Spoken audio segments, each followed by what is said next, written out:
brake fluid. Meron po tayong dalawang bakal nito na solid. Ano itong ibig? Anong ibig sabihin nito? Ito. Anong tawag dito? Ito po ay tawag sa settings, pagsiset ng battery post sa mga battery ng poste. Halimbawa, may sa battery ninyo, pag nasira yung terminal or poste ng battery, kapag napuputol, ito yung pinakaulmahan niya. Bibili lang po kayo ng tingga or singkapot. Yung tawag nilang tingga.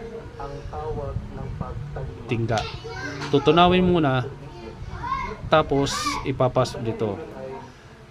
Ang size ng battery post or poste, mayroon pa siyang positive. Ayan. Tapos ito naman ay negative. Hindi naman sa akala nyo nakikita nyo to na pare-pare sa butas, hindi po.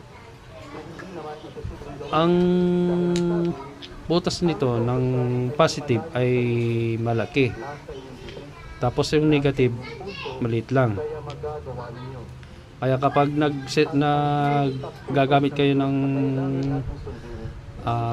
pamposte, mabibili din ito sa online.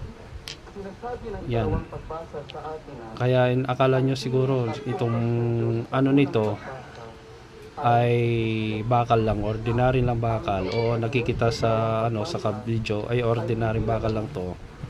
Ito ay ginagamit sa paggawa ng poste ng battery kapag may sira yung battery ninyo. Yan. Hindi ko pa nagamit itong bago. Mayroon po akong luma na nagamit na nito.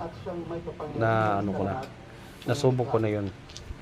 Kaya kung order po kayo ay tignan nyo lang muna maigi ang order niyo. Kung minsan kasi na-order ito, hindi siya kumpleto. Minsan wala yung mga hose, yung mga set na yan, tsaka ito lang mayroon. Ito lang. Itong pump na yan, pressure pump. Tapos may kasama siyang manual.